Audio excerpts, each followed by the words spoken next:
Previously on the Say Report. I don't know, Sejin. She's pregnant and I'm not sure if I'm the father. Well, I got to tell you this, Devin. I can't believe that they decided to make you president. I know. I'm not even a natural-born American citizen. Dun, dun, dun. Oh my God, Sejin, your long-lost twin has returned from being lost in the Gulf of Arabia.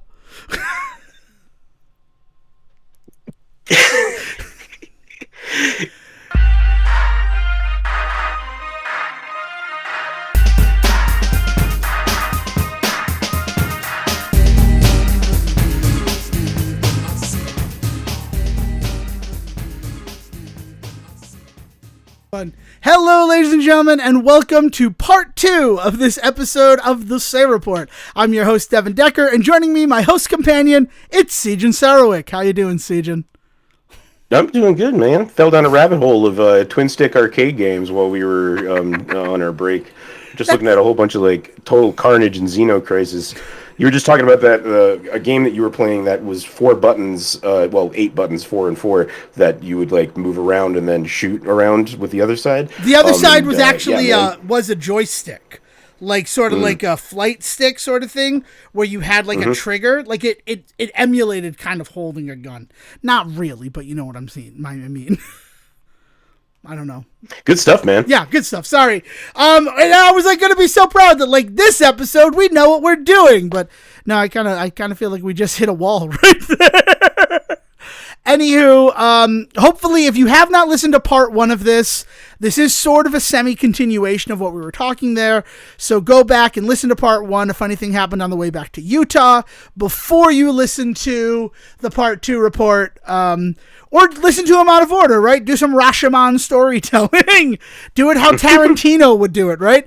I cannot believe I'm all these things that are split into 2 parts as we're talking about Wicked for Good. We're literally doing that with this episode. I missed the full irony, hypocrisy, bullshit of that as we were doing it. So in case this is your first one, we missed a Monday due to some travel issues on Sejin's end. He got caught in that big blizzard that hit the Midwest last week. So we decided to devote part 1 to what we would have recorded on had we not been affected by the weather. And now this one is going to be sort of what has happened this first week of December. So I'm very excited to do this. We have 70 minutes on the clock in order to cover everything, and I'm starting that timer now. Are you good, Sejin? Is there anything you want to put into this like pre-show section before we continue? I'm good to go. All right. 70 is on the clock, and I'm going to pick it up from right where we were with Wicked for Good. As of today, when we're recording, Sunday, December 7th, the domestic gross for Wicked for Good is $296,951,660. So $3 million? 30 million roughly between that, like 269 to, so a little less than $30 million in the week that they've had. And then looking back at Wicked from last year, domestically, I thought that film had done like gangbusters, right? Worldwide, it only made, which is a crazy thing to say, but kind of important when we're talking about the millions of dollars and what it means to be a $1 billion movie in the year 2025. Worldwide, it did $758 million, and domestically only $474 million. So with everything that we said about Wicked for Good in the last episode, I would be really surprised if we see it go up as any more than we have. That first week after its release, it had a loss of 62.2%, which is crazy. And Are we thinking we might see like Christmas bumps though? They're like, I don't know. I have to imagine that they're going to hold on to this movie until Christmas. If I am a movie theater, this is a movie that I want to be able to offer people during Christmas vacation. Right, so, it just is. Even having seen it, I know that. Okay, so looking at Wicked last year, right? So we can look at the trends of it. It opened at $46 million on the 22nd of November. And then on Christmas Day, It made $5.4 million and was Okay. the 5th that day. So there were 4 other movies that were higher than that. And this year we actually have some significant films that are premiering on Christmas.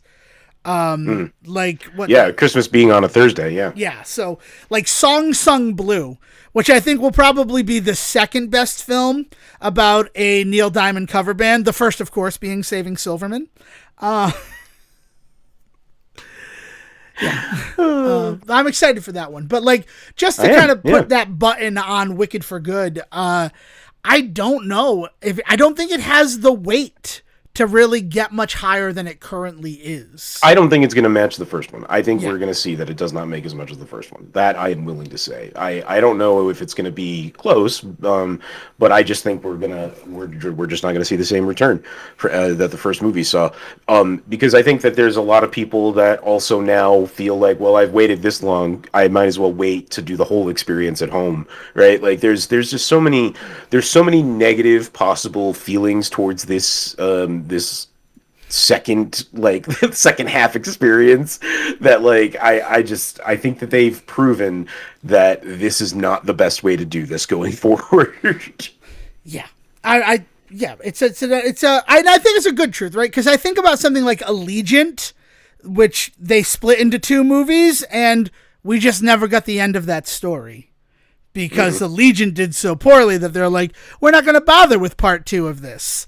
So, you know, the whole about the ways in which, and there was a lot about the ways in which they were going to do it different with Wicked. You know, we were going to film them both at the same time so that it didn't feel like they were years apart. We're going to make sure that we know basically the release date so that the audience knows and is well prepared. Okay, I'm going to see this one this Christmas, this one next Christmas, all right? And we're not going to play with that at all. There was also the elements of as a play, there's already a sense of intermission, so let's just roll with that, right?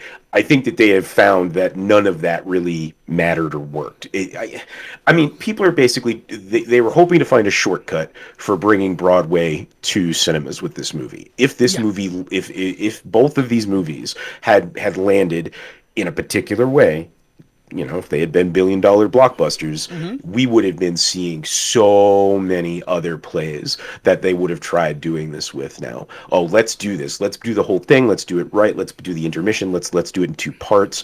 Like, I don't think we're ever going to see that again, I think. I think Wicked has proven that is not necessarily the best format for bringing Broadway shows to cinemas. Right. All of that said, it has, between the 2 films, as of the recording today on December 7th, made $1.1 billion. So if they really did shoot it all at once, so it was really only one budget and cost that, right? Like that might be something for the Hollywood accounting to be like, I don't know if it's necessarily dead in the water, but they have some interesting data to look at. Because if it was a single production budget and shot all at once, and we see movies all the time where like the IMDb trivia is like the original cut of this film was 4+ hours long, and then it gets cut down to 2 hours. So, I mean, and then somehow Inspector Gadget is only a 70-minute film. Yeah, exactly. Like, so they could be looking at it like, well, it cost us $250 million to make, but by separating out the release schedule, it ended up becoming a $1 billion project. I mean, that's something to consider. And the only reason I know that is... Look, we know that cutting things into 2 movies is a viable business option because we've seen them do that, as we listed off on the last episode. I don't think that's ever going to go away. I think that when they were talking about big things like big books or historical events, right? Like, I think that seeing like biopics being split into 2 movies, I think we'll totally see. But I think this idea that what Wicked, the film experience, was supposed to be was basically supposed to be taking the Broadway experience to the cinema. And I don't know if they landed that well. Right. I definitely don't think they did. I'm not, but I am looking at if it was only one budget for 2 releases, so then they would combine the total take home of that, they made a $1 billion project. And I think that, I mean, granted, we're about to talk about the fact that I'm fairly certain cinema has received its final nail in the coffin. I think that why don't we move on to that, actually? Yeah, well, I mean, the last thing we're going to talk about Zootopia 2, because I was able to see it this past week, and I'd like to share... the nail in the coffin for all of cinema, Zootopia 2. No, Zootopia 2, and the fact that it is the most profitable animated opening ever at $556 million, currently sitting at $915 million worldwide, so will more than likely be a $1 billion movie. Like, all it needs to do this next week is clear $85 million.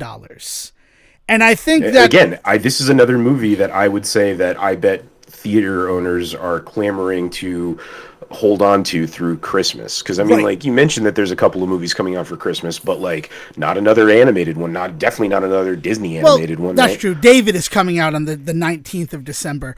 And I gotta say, the animation looks good, but I don't give a fuck about that movie. Right. Well, David's Angel Media, so it doesn't even play in half the theaters around us for me. That tracks. Like, there's certain theaters that play Angel Media films out here, and it ain't the ones that I go to. Right, and that's fair. But I mean, it does play in Peoria, right? Aren't they the ones that also just bought Circus's Animal Farm? I think so. I'm fairly certain they're the ones who picked it up. I'm so disappointed in that man. Let me confirm that as I cannot say the words about why the final nail has been put into the coffin of cinemas and movie houses, because it hurts me. And also, like, I don't know if it's going to happen, to be completely honest with you. So you introduce it while I confirm if Circus's Animal Farm was bought by Angel Media. Yeah, so I do believe that Devin is referring to the acquisition that we have learned about this week of Warner Brothers has been acquired. We know it has not been doing great for a while, right? And this includes the DC side of things and all of that. Warner Brothers has not been doing well. Zaslav, I don't know if we really talked about it much on this show. People are going to point to Zaslav and talk about how he was there when this happened and when the music died, but he was a Band-Aid, a crude, like, on the field of war applied Band-Aid. Like, he was brought in to do the terrible things that he did to try and save Warner Brothers, right? And it didn't work. So here we are, right? So they were acquired this week by Netflix. Right. And again, if you look deeper into it, and Netflix owning one of the major studios, huge. Like, that is a big, scary thing to actually say those words, right? Because Netflix doesn't really care about releasing in theaters. For everything that we said about Jay Kelly in the first part of this episode, I just don't know, like, that is definitely a narrative, and that is definitely a narrative that we have plenty of evidence for. But I don't think that we have, definitive evidence that that's the case. I think Netflix has always shown to me that they wanted to break into the theater scene, but they don't want to with the current... Look, this is going to get into a lot of, like, techno bro babble bullshit for a second here. But, like, Netflix came around at the time of the disruptor, right? Like, that they are probably one of the original ones that people point to as successful in this field. But the concept of the disruptor in the tech field is that, like, it's a business philosophy, is that you're going to create a business that is so counter to the ways in which that business is usually run that it completely breaks and creates a new sector, and you'll be the leader in it because you're the one that brought that disruption, right? Uber is known for that. The guy that invented Uber, I think, maybe even invented the term disruptor, but, like, he looked at the ways that taxi systems worked, wanted to break into that system, but wanted to do it in such a new way, different way, that it completely changed that system. Airbnb, right? And the ways in which that took over the rental space. Like, these are disruptor things, and Netflix has always been that for entertainment, right? For I mean, I was gonna say film, but then I thought about TV, but now even video games, because there's video games you can play through Netflix now. Yeah. So, like, there's a whole philosophy behind that I think points to, I think that the potential is that this move of buying Warner Brothers is not them trying to kill cinemas, but rather to use that. Now they've got an entire industry, from film production to film release to film like re-release. Like, they have the ability now with Warner Brothers, if and when this all gets finalized, to walk into theaters now. Whereas, like, we have heard nothing but about how what a hard time they have been having getting into theater spaces, because they only want to run for a few weeks at a time, or they don't, or they only want to run in certain markets with certain movies and things like that. And that's just not how theaters, the big theaters, play ball, right? Like, no, like, we pay you this amount of money, you give us that movie, we do what we want with it. And it's like Netflix doesn't want to play that game any longer, So this is not me praising Netflix, right? Like disrupting as a concept is, I think, a really shitty business model for a lot of reasons. The ways in which it churns through like low-level workers, as somebody that is a low-level worker in the tech industry out here, like it is inhumane, right? And the way, I mean, look at the ways that Uber has fallen apart. Look at the ways in which DoorDash has fallen apart. Like they never lead to. Because things change so fast, they aren't regulated, and then because they aren't regulated, people get mistreated, right? And so, like, it's not good. There's going to definitely be bad sides to this, but I'm not so quick to say that it's the death of cinema. Right, and I just feel like it is. First of all, a little bit of etymology with Devin Decker here. The term disruptor originates in 1995 with disruptive innovation in a Harvard Business Review article by Clayton Christensen, and then it becomes popularized further in The Innovator's Dilemma, released in 1997. And the problem with being a disruptor... When would have Zuckerberg been in Harvard? Probably about 99, 2000, Yeah, right? So it's definitely something that he probably was touched by as a Harvard student. Yeah, so... Yeah. But yeah, so I see where it comes from. But also, to go back to the whole, like, you disrupt the industry in the way that we saw Uber and we saw DoorDash, your two examples, but then you have to fit into capitalism as it currently works. So you disrupt, but then eventually you're starbucked and you're sort of gentrified into having to deal with how our modern economy is structured and acts. So you disrupt it. You want to get real sick? Yeah. Look at the ways in which the concept of business, the business concept of the disruptor, what you're talking about, leads to people going, well, then I need to make sure that I'm changing the rules at a higher level. And, first it starts with the towns where I have business running, the state where I have business running, the country where I have business running. I am suddenly disrupting things at the highest fucking level because I have $1 trillion and nothing to fucking do all day. Right. Yeah, Skydance buying Paramount jumps to mind while we're on this topic. I think you're right. I think that there is a golden opportunity for Netflix here, where now that they get to show up as Netflix in Warner Brothers clothing, a lot of people are going to want to play ball. And a lot of what they're discussing is the fact that they still want to release 12 films to cinema every year. They want to have a monthly release. They have gone on record about that. Right? Also, before I get too far away from it, while Netflix acquiring Warner Brothers was the big news on Friday, it was Thursday, December 4th, when Angel acquired Andy Serkis's Animal Farm. So way to be like just prescient with that, CJ. Yeah, no, I thought I had heard that. It kind of getting lost in all of this. Yeah. We'll talk more about it when that movie comes out and we actually know what it is. I always say, like, let's not bash a movie until we actually see it. So, like, I'm not going to get into it today. No, I get it, but it is confirmed that it is Angel. Yeah, no, I don't blame you. But yes, so. And while that is it, right, if this is Netflix's way to make them legitimize themselves by wearing the skin of Warner Brothers. And another big part of that, and one of the reasons why everybody was losing their mind, that in all of the spaces that I was in on Friday, everybody was like, this is going to be it. This is going to be it. But one of the big things about it is Netflix is not going to finalize that deal until Warner Brothers removes the tumor that is Discovery from themselves as a company. They want that connection to be dissolved, split them into two separate entities, because Netflix is not interested in purchasing the Discovery part of that. And by all accounts, what they have said, what Warner Brothers Discovery has gone on record as saying, is that that will not be finalized until Q3 of 2026. So there's a lot of time from everybody losing their mind that like Netflix has seemingly acquired Warner Brothers to when all of the I's will be dotted and all of the T's crossed. And by all accounts, Paramount was like, we'll give you cash right now for what your company is. So, like, right now, it's not finalized what is happening.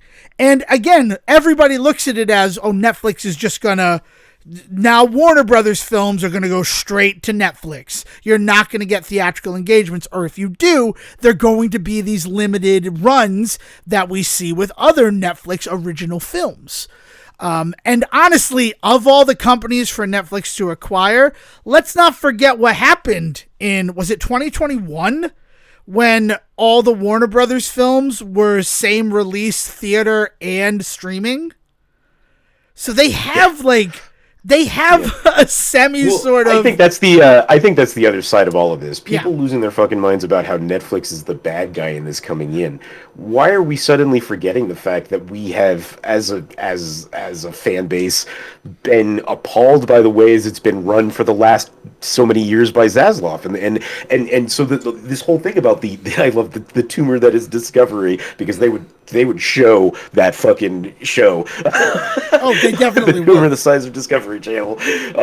But like Zaslav comes from that side of the business, right? And a lot of the kind of talk that I have really like latched onto about why Zaslav has been so bad for Warner Brothers is because of the ways that he's brought a lot of the mentality of the Discovery Channel to Warner Brothers. You know, a lot of the like Content Factory-esque, like, let's just churn out the same thing but with 5 different names, and like let's film 300 hours of this, and then we could fire all of these people and then just dole it out like 12 hours at a time for years and never have to pay anybody. Like a lot of the ways in which Discovery Channel went down the fucking tubes and started to becoming a place that was, I mean, frankly, straight up abusing people between creatives and like the people they were filming for a lot of their stuff. And not just like, people, it just became atrocious. But like information. They were abusing information. They were acting as if they were an educational sort of destination while putting out things that were completely fabricated. And then the fact that it was fabricated was like a small line of text at the end of the documentary you just spent an hour and a half watching. Right. Yeah. Like, so with Zaslav coming from that and being in charge of Warner Brothers, it's not like I liked the way that it was running before, right? I will say that Netflix has done some things over the years that I don't like, but they've also done some things that I at least like. I have very much liked, and I don't think that would have gotten made without them. You know, all this shit about like people being pissy about Frankenstein being a Netflix movie, and like, did we all forget that Guillermo had been talking about that movie for a decade and about how nobody would let him make it? Netflix finally did. Why are we suddenly like, whoa, boo, Netflix for making this movie? Now it'll never exist in the way that I wanted it to exist. And it's like, but it exists. Also, silver linings is Netflix kind of just loves fucking movies. So you know what? Yeah. You know what I think we might see? I think we might see fucking Batgirl.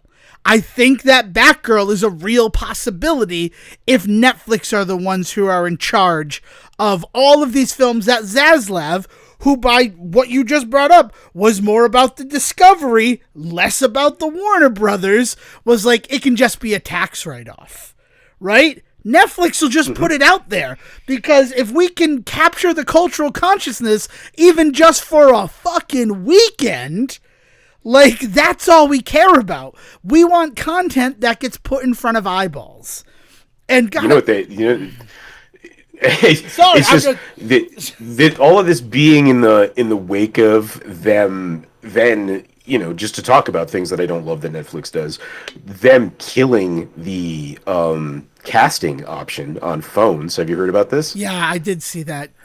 Yeah, right. So like they basically, I think they timed that particular tidbit to come out before the The Warner Brothers acquisition, stuff, because yeah. they knew that the Warner Brothers stuff was going to be the thing that like took over the news cycle. But yeah, like Netflix is in the middle of, they want to get movies in front of you, and they want movies that you can only watch in certain spaces, and they want to make sure that everybody is paying the most that they can possibly pay to be in those spaces, right? And so like to the point where they're not even letting phones cast to TVs anymore. You're gonna need to have like legacy Chromecast like software in order for it to work any longer. Like, it's fucking crazy. Yeah. It honestly is. Especially because there was all that talk of like, Netflix doesn't care if you watch it on your tiny screen.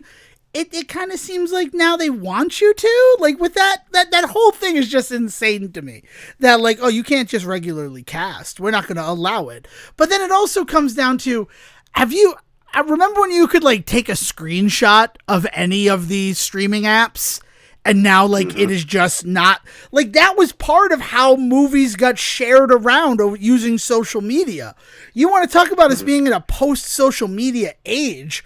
Netflix and Hulu and fucking Paramount and Peacock, which weren't even there at the heyday of this, saying that we don't need people sharing screenshots of our content in order to drive clicks and views, is a real like death knell for social media too. Not that we're just going to talk about the death of everything in this episode, but like it is just, we don't need this. Because Netflix really did have that boost when smartphones were real, people taking screenshots of what they were watching on their phone and sharing it on social media. I mean, I really think Netflix is trying to. It's like watching a mob boss try to go legitimate. Like, I think that what they're trying to do is really work their way into just being one of these companies again. I think the to go back to the whole disruptor conversation, I don't know if they see themselves that way anymore. I think they now see themselves as the evil empire because that's what they've grown into, and then they are. And to their credit, what they're doing as a company is changing and growing, and not pretending to be something. So I wouldn't be surprised if this move to cut off the casting leads to 5, 6, 7 years from now, Six, Netflix is not something you seven. do on your Sorry. phone. But Netflix is just not something you do on your phone anymore, Right. right? Like we're getting to the point where they want you to be on TV. And I mean, some of that, I think, just to, this is going to be real tinfoil hatting down the rabbit hole, but I think it's Oh, like part of I it is didn't do because that it's last easier for episode. them. It's easier for them to secure and track things on these like centralized TV apps that maybe are not constantly having their hardware updated, so the software also has to update to meet up with it, which like then and in addition to that, like tracking what you're doing on them, it's a lot. There's a lot of eyeballs on what's going on with your phone right now. The government is both watching everything you do on your phone and is doing everything it can to talk to you about how everybody else is watching what you do on your phone. It's a wild like double move on their part Well, it's a to be like, triple hey, move too, everybody. because they're also Yeah, trying to regiment what you're able to do on your phone. Right? right. They're having So less success with it, but they're Netflix. definitely doing it. So, Yeah, so Netflix, seeing the writing on the wall in some ways, like, is like, well, this is a volatile area for data, whereas our TV side of things is like nothing. There has been, I have never heard any political level talk about cybersecurity when it comes to anything besides fucking cell phones or computers. Everything about cybersecurity is cell phones and computers. But when we have fucking fridges out there that Samsung is uploading new everyday commercials to on a regular basis, that is a threat. That is a potential like dangerous access point to a home security system. Like, it is crazy that we do not hear people talking about cybersecurity and the need to get on top of it because of everything having a fucking web connection now. Everything being connected via Bluetooth or via Wi-Fi or like whatever fucking proprietary bullshit Starlink nonsense you want to get into. Like everything has a little something in it that basically just opens up a back door into your house to anybody that has any computer knowledge. And like And so I think Netflix is just seeing like we can get away with a lot more when we're on these other devices, right? I think they'll be more invested in trying to get onto like your microwave screen than your phone screen in 5 years. Which, okay, so I've never been a TV in the kitchen type of person. This family worships television too much to have one in the kitchen. We watch our TV in the parlor, thank you very much. But those, like, smart fridges, can you watch content on them right now? Is that something that you have any knowledge I don't know. of? I'd be surprised if you couldn't. I do know that I do believe my Sorted Boys on YouTube, the foodies from the UK that I love. I think they had some like cooking videos they were recommending that you could watch on your appliances but maybe they were just being smarmy. Let me look into it. Yeah, like it's just something that like, because that would make, because I literally had a conversation with somebody about like what they do while they're like washing the dishes or like, you know, making dinner, that like Tubi has become their go-to for that. And specifically, apparently Jackie Chan Adventures is on Tubi. And I will recommend the shit out of Jackie Chan Adventures as it being one of the only shows that I have bought the entirety on in like Amazon's program. The other being Anger Management with Charlie Sheen. But Jackie Chan Adventures I'll recommend every week. So yeah, so what's up? There does not appear to be a specific Netflix app for your fridge, but I don't know why I didn't think about this. They do all allow screen mirroring now, so you can just straight up put your phone screen on there, so you can do things like watch movies, talk to mom, or look at your recipe maybe in a bigger screen in the kitchen. Like so screen mirroring is a thing. So yes, you can watch on your and there's also just a ton of videos I'm finding about how to hack your fridge to put Netflix, jailbreak your fridge to put Netflix on it. Cool, right? Because like with the inability to cast Netflix, that would mean that in a screen mirroring situation, Netflix is now off of the table, right? Well, I don't know. Yeah, because that's kind of part of the whole deal with they're going to allow legacy style casting to still work. Yeah. Which is wild because it's like, but you're not offering that. But no, what they mean is that I think things like that. I think they mean things like screen mirroring. They're not gonna put blockers on that. They'll allow that sort of thing to keep going for right now. I'm sure they'll backpedal on that in some news release that's like buried somewhere in the next like 2 years. So like suddenly people will realize they can't cast anything anymore. But they've said for right now that kind of stuff they're going to allow to continue. Which, okay, so that tracks. But it's something that, again, I would have never considered if I didn't legitimately have a conversation with somebody about, I've been watching Tubi while I'm washing the dishes, and I found a lot of great washing the dishes shows. And it's like, well, like, one of the other reasons why I've never been a TV in the kitchen type of person is that we use the space in our kitchen.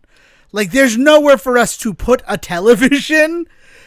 But if something that I already have in there that has like smart technology could become that screen, like throwing Twitch on it or something like that. I can understand it as background noise. I mean, I've always preferred like music in the kitchen.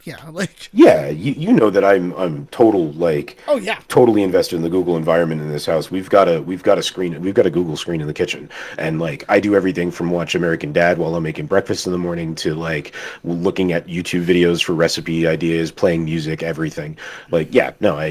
We've had and I grew up in a house that had a TV in the kitchen. We always had a black and white TV, just a little receiver box like up on the top of the fridge that my dad would use mostly for baseball games, but like we would also use that to watch like Seinfeld and Simpsons while we cooked and things like that. Yeah. I get it. It's just not something that was part of it. So then I would never even consider how modern technology might factor into it. So interesting. That is actually a really interesting thing. But again, it's an emerging thing. The whole Netflix is now the owner of Warner Brothers. Again, it just seems like that's where it has ended. But in this whole, like, what's going to happen to Warner Brothers saga, it's been plenty of times where we're like, well, it's finished, it's resolved, and then the next day it's no longer resolved. So this one does seem like this feels like the kind of thing that, like, Congress is going to get involved in. Like, no joke. Like, this feels like the kind of shit where, like, at that level, people are going to be like, is this a monopoly? Right. But then, it's weird to say that when you consider, well, is Skydance owning Paramount a monopoly? Is Disney acquiring Fox a monopoly? Like, it's more the things that you can point at that normalize it, rather than the things that you can point at where you're like, this is a problem. I mean, freaking Amazon owns MGM Studio, right? Mm-hmm. There's definitely precedence for, an outside of the industry company to own this type of stuff. But I think, first of all, the vitriol for Netflix in particular cannot be discounted. I think that there are certain people out there that have such a hard on for taking down a company like Netflix that this opportunity would presenting itself, let me get in there and fuck up their biggest business deal ever, right? I think you'll see some of that. But then on top of that, eventually there's got to be a straw that breaks the camel's back, right? Yes, there are examples of this left, right, and center, and we all hate them. So, if this is the one that they finally are like, you know what, maybe we should do something about that. You know what I mean? Because, again, everybody likes to use Netflix as a punching bag for a lot of things these days. Right or wrong, I'm not even saying that they don't deserve it when in some of those conversations. But, Netflix being the bad guy is an easy story to tell. And so, I would not be surprised if we heard that there was going to be some scrutiny on this deal that maybe we haven't seen on some of those other ones. Yeah, that's true. I wouldn't be surprised. But honestly, I think the biggest mistake that Netflix made was not realizing the resource that they had when you were an employee, Sejan. I'm just gonna let that be known. I'm gonna give you your accolades for what if you worked there, and they didn't see what they had in you. Because look at how I was remembering the other day as I was watching through some older DC stuff on HBO Max just to talk about all of that. I remembered that I got to see the first season of Titans before it premiered in the US, because in the US it was premiering on the DC Universe app. Yep. But everywhere else in the world, it was premiering on Netflix. And we had access to TVs that had VPN to all different areas, because we needed to be able to access libraries everywhere. So it was just, somebody went on Titans, and we sat there and watched the first season of Titans a full week before it had gone up on the DC app. I think I was talking to you. I was like, I'm watching Titans, and man, I can't believe they're doing a Hawk and Dove story. And you're like, Titans isn't out yet. And I was like, oh, right. No, it's not. Right. I have signed a couple of NDAs on some stuff, so I can't talk about them on the show, but I have found this beautiful little workaround on that, in the fact that if you happen to know somebody who has signed that same NDA, you can talk about it with them. And that has been great, to actually discuss. And I don't want to say anymore because I don't want to be in risk of it, because I'm so happy to be part of this project. And when it finally comes to fruition, I'm already over the moon. So I hope that the rest of the world can be too. But it was this really interesting thing where I'm like, are you working on this particular project in your job? And they're like, I actually can't say anything about that to you or even confirm that it exists. And I'm like, I couldn't either, because I signed paperwork that said I can't. And then, oh my God, we can talk about it. You signed the NDA? And that was wonderful. I love how law can work in our favor in this world. But that's all I'm going to say on it. But it was a wonderful conversation. And also, a lot of positivity and a lot of exciting things to talk about. I'm going to take the next 4 minutes to relate a sad story. Sort of the sunset to the sunrise in the first part of this episode. And it's related to Coolidge Corners Theater. Because we are recording this later in the day, right? Full disclosure, we started recording this around 8 p.m. Eastern time. And usually we do it in the morning, right? So that we can get everything out of the system, make sure that we're bright-eyed, bushy-tailed, and all that. The reason that it's that is that I, after going to see Jay Kelly there in 35mm, saw that they were going to be one of the locations locally that was showing Kill Bill, the whole bloody affair, in 70 millimeter. In fact, I found this out when we were there to see Jay Kelly in 35 millimeter. And today, December 7th, it had on their site that there was going to be a 12 p.m. showing in Movie House 1, 70 millimeter. So we made plans to go up there, we being myself and my sister Dale. And that was the plan. And this morning I woke up, and I have been burned so many times, Siegen and listener, where I have a plan and then on the day, like, the building is closed or something like that. Like, I've been planning to go to this restaurant for months, but here's the day that they're closing because it's the owner's birthday or something. So I woke up this morning at 5 a.m., the whole intent, like I said, Coolidge Corner is only about an hour away from where we are in Rhode Island. So, but the parking lot situation when we went to go see Jay Kelly was the worst part of the experience. We were, it's somehow the best. Yeah, that's true. By the end of it, it was fantastic. But I always think we were closer than we'd ever been before. I think about the American Dad episode Finances with Wolves, which is one of my favorite episodes of American Dad. I'm not going to gush over it, but it succeeds in giving every member of the family their own unique storyline with like actual depth and substance. 6 storylines in like a 22-minute animated episode of something is basically unheard of. But Finances with Wolves does it.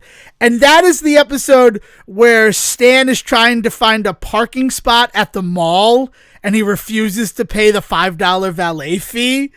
And it's just him driving around in the parking lot with dunt, dunt, dunt, dunt, dunt, dunt.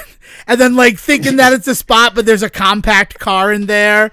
Like, it's just like that scene from American Dad, but in a much smaller parking lot with like one-way roads that nobody gave a fuck about those sides. Yeah, no, it was. So in an attempt to avoid that, our plan was like I'd like to try to leave by 8:00, but if we leave by like 9, the latest, we should be able to get up there and find a parking spot without any issue. Right? That was what Dale and I were hoping for. And then there's all these bookstores and coffee shops, and like shout out to the pizza place we wound up at, Otto, across the street, which we mostly used as a bar, which I really enjoyed. The bartender's not in till noon, and then he realized that it was like 12:05. And like, oh fuck, we might not have a bartender today. So that was the whole plan. So then I checked this morning and I still see that they have a 12 and they have a 7:30 showing of Kill Bill, The Whole Bloody Affair in Movie House 1 in 70 millimeter. So I'm like, perfect. Like, we made this plan 2 weeks ago. It's still going to work out. I'm very excited for this world that I'm currently living in. We leave the house by like 8:20. I had to stop for gas and it's all good. So we take the exit for Brookline, right off of 95. And Dale's like, oh God, we're going to be there like before 10. And I'm like, yeah, you should look at when Otto opens. Cause our plan was to get pizza at Otto, like actually try, cause the place smelled so fucking good, right? Like I think Siegen would agree that like the worst part about our visit up to this place was that we didn't get to try that pizza. Yeah, really, that was the only bad part of that whole trip. Yeah. So it's like, okay. So like they don't open till 11. It's like, all right, but we'll be able to find something to do before they open. And one of the options is that they have like a kid show and it was going to be a juggling performance. And I'm like, we could get tickets to that juggling performance. So Dale's like, let me take a look at it. So she looks at the show times for it. And right below that is Kill Bill, The Whole Bloody Affair. And she's like, what time is this movie at? 12 or 12:30? And I go, no, there's no 12:30 showing. There's a 12 p.m. and there's a 7:30 p.m. She goes, they're showing a 12:30. And I'm like, oh, well, maybe they had to add another one, right? Let's look at what that is. Because I had looked at other showings because, you know, it's a Netflix house. Apparently they do the Netflix limited engagements. So I had looked into maybe seeing the Knives Out 3, right? I don't know the name of it, right? Something about the Dead Man. Yeah. But yeah, so I looked at it and it was showing at this morning in one of the other theaters that at the same time where we would still be in Kill Bill. So like I definitely did my due diligence. So she clicks on the 12:30 and she's like, okay, so this one is showing in Movie House 5, which on some level I think I would have been okay with because it is one of those like, I think it's like 43 seat screening room style experience. Mm-hmm. And I'm like, oh, well, we might check that one out because Dale doesn't love being with crowds and everything like that, things like that. So I'm like, oh, that might be a way to avoid it. Like all the people will go to the bigger one. We'll get to see it. It might be a calmer kind of experience. So this is a thing to consider. She goes, oh, no, we're not going to see it. That one's only in digital. And I'm like, oh, okay. Well, no, we want to see it 70 millimeter. That's how we want to experience this film. That's what we've been planning. She goes, yeah, so let me just check the 12 and make sure everything's good.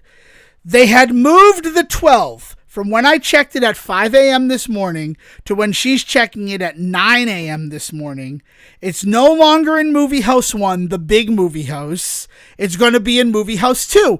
But like we talked about with Jay Kelly, they have the ability to show film in there, right? We saw a 35 millimeter print that by all accounts you'd think, it's going to be a smaller theater, but it's still going to be film, right? Nope. They changed the 12 p.m. showing to be digital so that the only 70 millimeter showing was going to be at 7:30 p.m. And we are 10 minutes from the theater when we find this out. And I don't really want to hang around for like 13 hours. I know the parking is free on Sundays, but like I wasn't first of all, we had planned to record tonight, right? And then I don't want to risk missing another week because of God knows what might happen if we're not recording, right? Do you think they're Paul Dano fans? Do you think they got a little offended maybe? Possibly. Very, very honestly, possibly. I do not know. It was a trip. So then we pull over and we're checking it and we find a showcase in the air because we're an hour from home, right? So let's take the day. So we find a showcase that's showing it and they have 70 millimeter like ability. Like it's something that their theater says we do this type of stuff. So we end up booking it and then we'll call at the time it is and we call them like, is it actually a 70 millimeter showing? We know that you have the ability. And they're like, no, it's just digital. So I ended up canceling that too. So the long story short of this is that we did not get to see the whole bloody affair because of some unfortunate changes to the programming. And it just kind of bummed me out a little bit, because like we had seen on a film projector in that same theater. And I know that it takes a lot to re-spool and all of that as somebody who used to do it. But, that just kind of bummed me out a little. Like, I really liked that especially theater. Because, I don't know how in 2025 you don't have a website manager. You don't have somebody that is responsible for making sure that information is as accurate as it can be, and like, what kind of information did they have before today that they were offering tickets for a 70 millimeter one that then didn't happen? Could you have bought tickets on the website? Yeah, like I could have. What if you would bought? If I had bought tickets in advance, what would have happened? Like, would I have gotten the tickets you have for this have been switched over to appear in this one and not what you wanted? Like, and not what you paid for, right? Right. Yeah. And day of too, right? And like, I will be honest, I have spoken with the person who runs the website for this company because I wanted to go see Jay Kelly with you when you visited. And they just did not have like proper showtime information up for it. And Rental Family was also going to be showing there. So there was an idea that like we'll see both of these movies up at this Coolidge Corner Theater, assuming that the times work out. Rental Family ended up being like, we'd have to wait a little bit longer to see it because like there was just some overlap. And I think we ended up having the better day. But like, their showtimes kept fluctuating. So I contacted the whoever ran the site and I'm like, when are movie times finalized? Like, I don't want to, like, I'm trying to make... apparently it's fucking 10 o'clock in the morning day of. Yeah, right? I was just... Because he's like, no, we finalized everything by 6 p.m. on Tuesday. So even then, this thing that we had a plan for on Tuesday, I checked to make sure that they still had a 70 millimeter 12 p.m. showing of. I gotta wonder if they didn't sell a single ticket, if they didn't sell a single advance ticket, and they thought, "Fuck it, we'll move it, and people can be angry with us." But like, I that's the only thing I can think is that it just didn't sell. Right, but then also, what if we had been the only 2 tickets? What would have stopped them from moving it? Right, we're upsetting 2 patrons who bought tickets. Like, what do you think the threshold would be to make that decision? Is now like that's so disappointing, man. I'm so sorry. Yeah, and like we're thinking about like tomorrow they have a 70 millimeter at 6:30 p.m. and it's like, do we try to do it? And honestly, Dale, like in the little break between the recordings of these episodes, she's like, I kind of like, I feel a little burned and I don't know if I like want to jump into giving them money right now. And also, if we decide to do it right now, who's to say it's actually going to be happening tomorrow as we leap through hoops so that you can get me to work and then have to go pick me up so that we can head up there for this 6:30 thing. And I'm like, yeah, so we have decided we're not even going to try it, which kind of bums me out just a little bit. I'll admit it, because I was excited.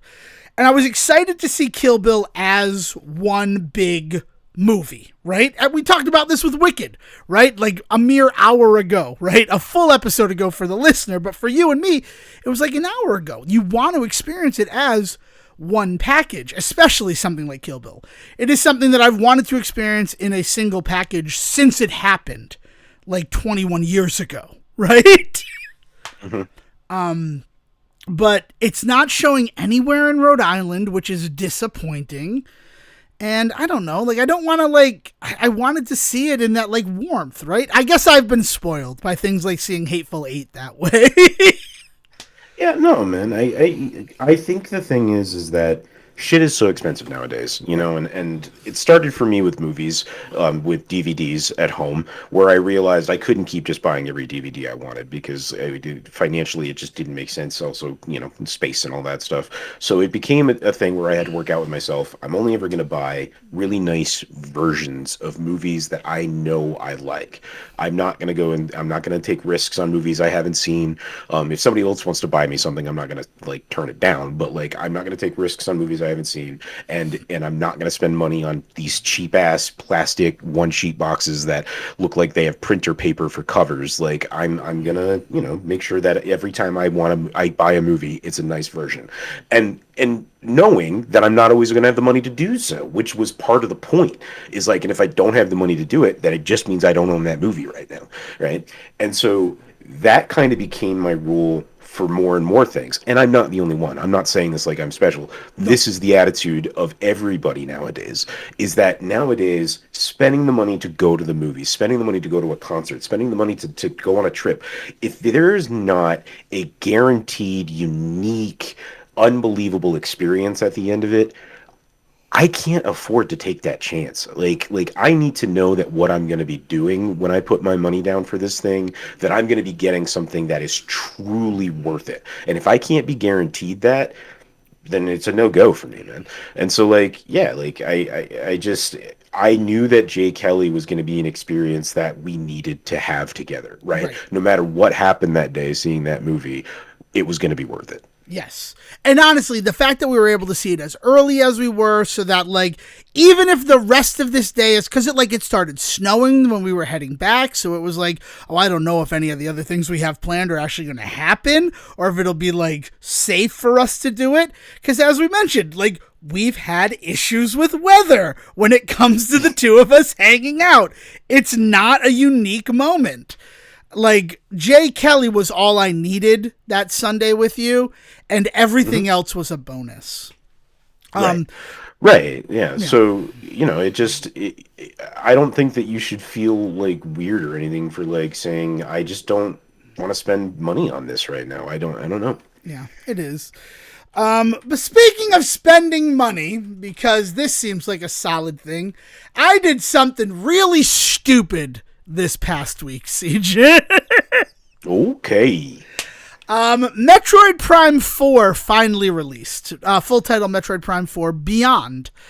And I am... Okay, so the Nintendo Switch 2 has been in this world for 6 months as of this past Friday, right? December 5th, June 5th to December 5th represents 6 months of the Nintendo Switch.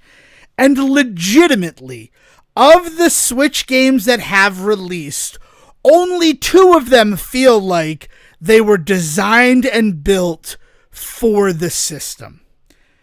And that is Hyrule Warriors Age of Imprisonment, which I have not gotten a chance to play yet, and Kirby Air Riders, which honestly could be a contender for best game that I have played this year. Dear God, if Super Mario Kart World was also clearly built for the Switch, but it also didn't feel like it was finished upon its release. They just did an update this past week that does make it feel like more of a complete experience, but honestly, 6 months is almost too little too late when you're asking for early adopters of something, right? When you're the way that they do it. And we're seeing the bundle packs that are Switch 2s that include Mario Kart World down to the regular price of a Nintendo Switch 2. Because they're just sitting there not selling in the stores. At least around me. I can't talk. I don't know what it's like in your neck of the woods where there are big families. I know 1 or 2 people that have invested in the Switch 2, and that's about it. And they're guys at work that are not big family guys. They're just big video game guys. Yeah. And I just happen to work in an industry that allows for that kind of extra cash if you're not supporting a family at the same time. Yeah, no, and it tracks, right? But like, it really feels like Mario Kart World, I don't think it's a complete experience upon release. If it were half the game, that's not even being generous. This is the truth. If Mario Kart World had been half the game that Kirby Air Riders was upon its release, I don't think people would be as salty or sour on that experience. Kirby Air Riders has so much content in it, and all of it feels like it was designed to be on the Nintendo Switch too. So when I look at something like Metroid Prime 4 Beyond, and it is yet another Switch 2 edition of a game that is also being released on Nintendo Switch, a la Pokemon ZA or Donkey Kong Bonanza. Now, people might give me crap for saying this, but Donkey Kong Bonanza can be cast to a regular Nintendo Switch and played on a Nintendo Switch.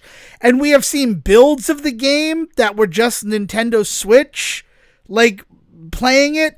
It feels like just a Nintendo Switch game, but they didn't want to do the delineation. They didn't want to seem like all the games are just going to be Nintendo Switch 2 editions of games that you can still play on the Nintendo Switch as a way to try to get early adopters a month after the system release. I think after what happened with the Wii U, they didn't want to cause anywhere where they can limit market confusion is going to be focus for them. Yes, so that's why market confusion is partially what we're talking about.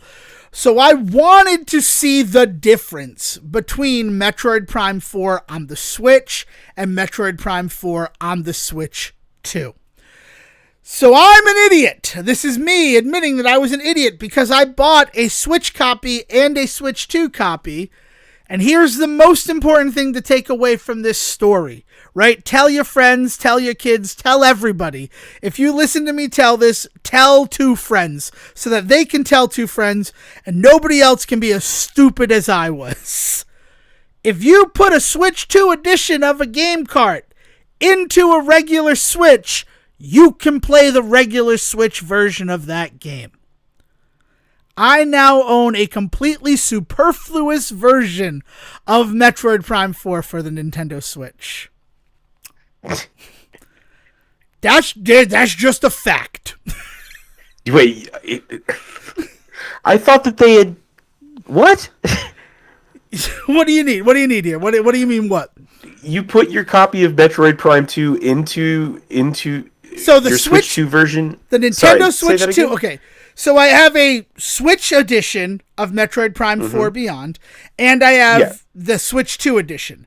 If I take that red game card and put it into my Switch 2, I get to play it with all the advanced stuff. The biggest difference is that you can play a graphic mode that will do 120 FPS. as well as some other stuff. But if I take that same game card and put it into a regular Nintendo Switch, I can play just the Nintendo Switch version of the game.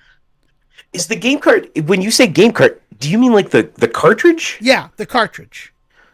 I thought that they had made it so, I thought they made the Switch 2 ones, like, you know, like put a nub on it so it couldn't go in or something like that. Nope, they are the exact same thing. The difference is that it is red plastic instead of black plastic. So you can put Switch 2 games into your Switch? Yep. Which is, you want to talk about market confusion. What if I put Donkey Kong Bonanza into my Switch, it will not function. Right? Remember Game Boy Color, when Game Boy Color came out, and you had the gray cartridges that would work on Game Boy Color. You could add color to them. You could adjust the palette, or they would work on regular Game Boy. You had the black cartridges that if they were on a Game Boy Color, you'd have a full color spectrum, but they could also be played on the legacy Game Boy, Game Boy Pocket, Game Boy Light. And you had the clear cartridges that would only function on Game Boy Color. Right? Like you had that differential between them, but they all fit into the portable stuff. Yeah, I guess that's true. I guess on the portable side of things, they have always done that with like being able to put advanced or putting Game Boy games into advanced or whatever it was, or vice versa. Yeah, where advanced is the half size. Yeah, I guess I wasn't thinking about it from the handheld standpoint. Right. I guess I just assumed that shouldn't work, and it's funny that like some games it does work and some games it doesn't. Yeah, like that's does it say on the Metroid Prime 4 box playable on the Switch or Switch 2? So what it says, I don't have any of them down here. I've brought them all upstairs because I've been playing upstairs. This is legitimate news to me. I had no idea that you legitimate news to me too. Like luckily there's a bit of a silver lining to the story, and that's how I'm going to finish this one. But it says that it is the Switch version of the game with the Switch 2 enhancements on the Switch 2 ones, right? Because I have two that are the Switch 2 editions. I have Pokemon ZA, and I now own Metroid Prime 4. That say this is the Switch version of the game with the Switch 2 enhancements. So there's nothing really that indicates there. I mean, that's why I went out and I bought a copy of the Switch version so I could compare the two. And I have cleared the first two biomes. Like, this is a game, I'm mad at Metroid Prime 4. I have some theories about it. I'm going to keep that. But I know, like, the first thing you're presented with is you need to collect the 5 teleporter keys. And legitimately, collecting the 5 teleporter keys, being teleported to a final area, and then that being the game, that's enough for me. But I know for a fact that once I get those 5 teleporter keys, there's going to be a whole game after that before I roll credits. Because that's what modern gaming is. I want to be proven wrong, but I am putting it into the digital tape of the Say Report. That is my prediction for this game. I purchased the copy of the Switch copy yesterday because I was hanging out with Claude and Reagan and the boys. And I'm like, it'll be a thing for us to do, right? We usually play games anyway. We'll try it on their Switch. They have a very similar setup to where I'm playing my Switch 2 on right now. So it should be comparable. And it was actually really funny because the boys were like, Mario. And we're like, no, we're going to play a new game called Metroid. And they're like, no, we want to play Mario. And we're like, well, we're going to try Metroid. We'll see what you guys think. So we pop it in. And I got to say, for a Nintendo Switch game, Metroid Prime 4 Beyond is fucking gorgeous. Like, it is so pretty. Like, if this is the actual swan song of the Nintendo Switch, chef's kiss. And we played through to the end of the second biome. We got 2 of the 5 teleporter keys. And, I had developed some data, some really interesting stuff. But when that first cutscene played, they were all like, Mario, Mario. They shut right up, sat down on the floor, mouths agape, jaws just dropped, watching the visuals of Metroid Prime 4. And that was kind of nice, right? Seeing these two young kids like just enamored by the visuals. And then it was a little scary, right? They got up and they snuggled close to their parents. And I understand that. I can understand it being a little bit scary. But then like we took a break for lunch. And then after lunch, we're like, oh, you guys were scared of that, so we'll do something else. They're like, no, we want to see more of that game. So like, it was like that fun kind of scared, right? Like you get from Curious George, a holiday boo fest. Yeah, Luigi's Mansion would have been a good pull for the conversation, but yeah, sure, yeah. Halloween Boo Fest is that it was too scary for a 5-year-old. That will never not be at the forefront of my mind in terms of the actual story behind the Halloween Boo Fest is learning that sometimes things are scary, but once you learn the truth about them, they're not that scary. And denying your 5-year-old what is a pretty fundamental thing to live in our hellscape of a world right now will never not be prescient in my mind, Siegen. But then I got home and I played the Switch 2 version, and it is the 120 FPS. It looks somehow even more beautiful than it did. Like, it's 4K 120. It has the actual mouse control. Though I will say the Switch version of it, you can point. You can kind of do what Metroid Prime 3 did on the Wii, where you have the pointing interface to attack as Samus, which is cool. Okay. But it is like full mouse control on the Switch 2 version, which is interesting. I think the Switch 2 version definitely plays better, which makes me happy. Like there is a reason to play it on Switch 2 over Switch. Like fights just seem to go faster, and I understand because you're playing at a kind of double speed by playing it at 120 FPS. So you're technically doing more damage per frame at that point, or whatever per second. So I'm glad that I did it. But then I'm like, I gotta see something. And I decided, let's pop this into my regular Switch. And not only would I be able to play the game, my cloud save from my Nintendo Switch 2 would also carry over to my regular Switch. So in terms of like, for the consumer, this is a huge thing that Nintendo is doing. Like, I was not expecting that level from them. I'm just going to admit it. And considering Pokemon ZA is terrible to play on the Switch 2, but I'd like to play it on my OLED Switch, that's something for me to consider going forward. But I did end up buying a completely superfluous version of Metroid Prime 4 on the Switch. So, Claude, once you're done... Man, my mind is blown. Right. But I do want to say... Shout out to Jared, who was working at the Target yesterday when I purchased a Switch version of Metroid Prime 4. So I go over, I'm in the electronics section, and I'm like, hey, I just need help getting the game. And he's like, yeah, what do you want? I'm like, Metroid Prime 4 for the Switch 1. And he's like, oh, man, I got some bad news. I think it's only Switch 2.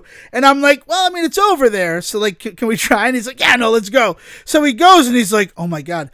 I had no idea that there was a Switch 1 version of this game. I just got a Switch from my girlfriend. I mean, 15 years too late, but this is one of the games I was hoping to play, and now, like, you brought it to my attention that I actually can.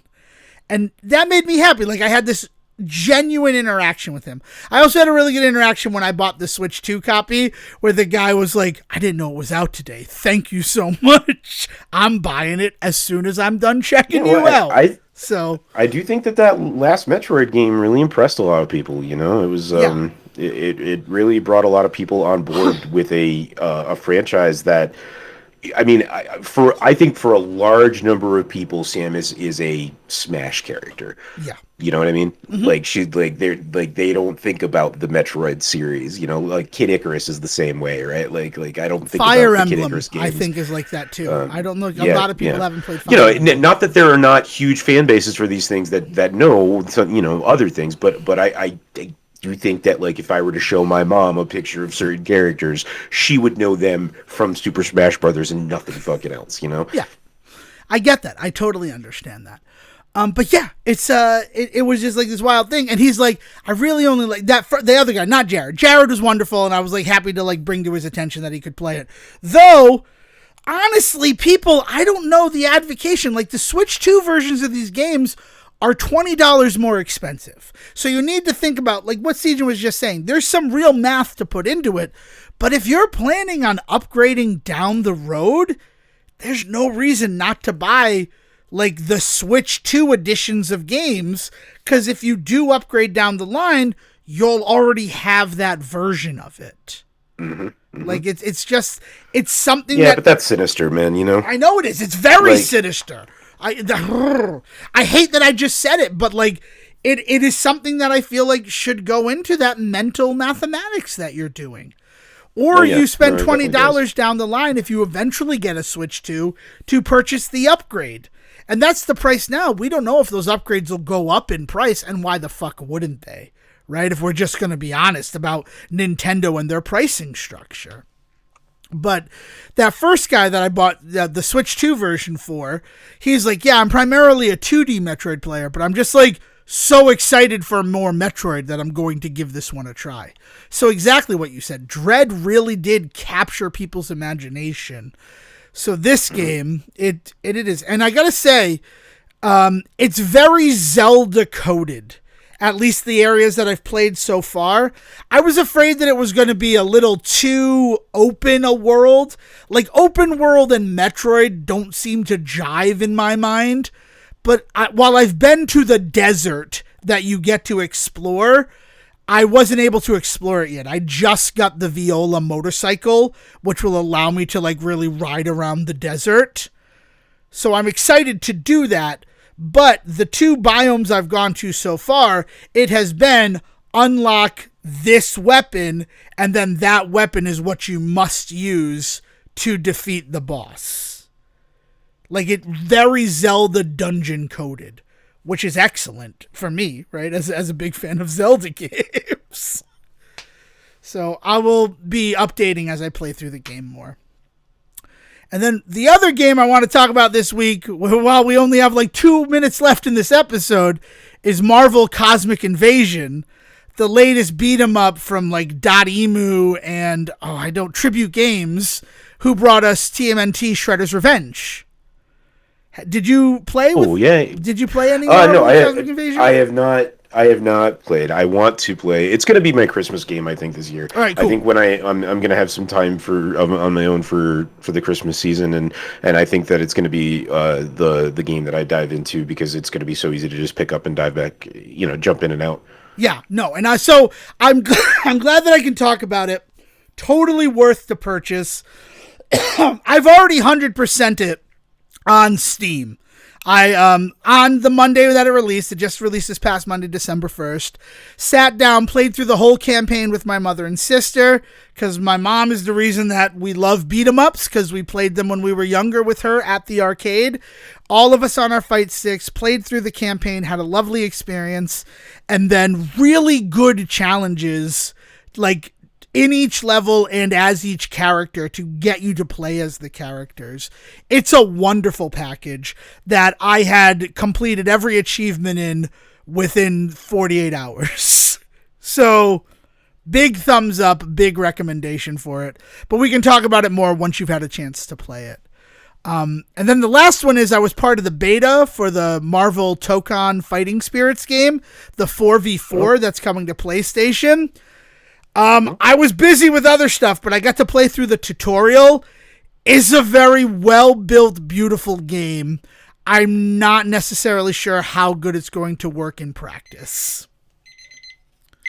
That's right on time that I finished that. I'm real proud of myself. I mean, this is the second part, so if there's anything that we didn't touch on, Siegen, that you want to make sure you can share this episode, you still have the time. If there's anything you want to talk about. No. There's some other things that came up this week.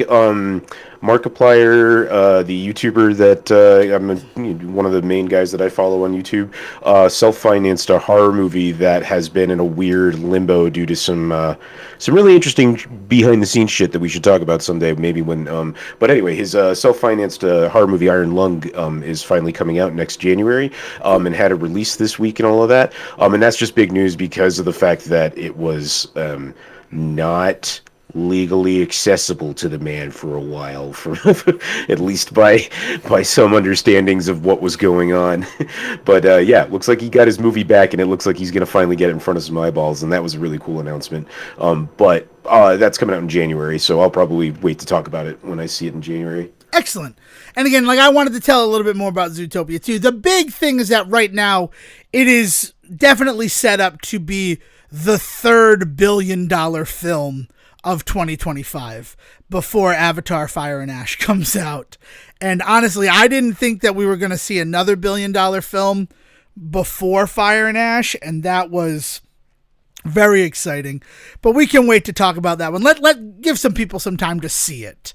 But it is Devin Decker approved, which is not surprising. It's a Fox, right? And the Fox is part of my brand, right? So, But yeah. So thank you so much for joining us for this sort of experimental take on the show, splitting up an episode into 2 parts and delivering it the way we are. If you have any feedback about how we did it, you can send that to us directly, thesayreport@gmail.com. You can also, that's it. You can join our Discord. We have a Discord server that's out there. Invitations to join are available wherever we are on social media, which as of this recording is still Facebook and X, formerly Twitter. So just go to our page in the bio section. There's an invite to join the Discord, and you can keep the conversation going.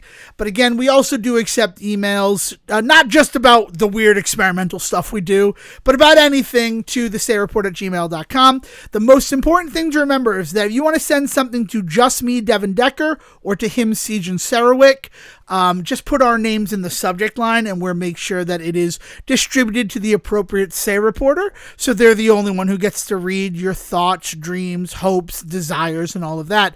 But do keep in mind that if you send something to Sijan and he thinks it's worthy enough to talk about on the show, there's a chance that he's going to do it. Anything submitted does open itself up to scrutiny on the show and to be discussed on the show. So just be aware of that. It just, covering our asses legally, right? But with that said, thank you so much. Oh, and the plus side, she wasn't pregnant at all. It was actually just a scare. So dodged that bullet. But we are still going to have to deal with the fact that Jisan is back from the Arabian Gulf. So we'll see how that plays out next episode. All of that said, thank you. Do it. All of that being said, thank you guys so much for joining us for the Say Report. We appreciate every single one of the listeners, especially those who reached out to make sure that everything was good when we did miss an episode. It meant so much to me that you guys reached out. So thank you for that. And without any further ado, William, please, it's time to bring us home. Bye-bye. Thank you for listening to the Say Report with your host Devin Decker and Sijan Sarowick. Please follow the guys on Twitter and Facebook by searching for The Say Report, and you can always subscribe on your podcast channel so this is delivered straight to you and you can enjoy it every week. With apologies to your mother, we'll see you next time.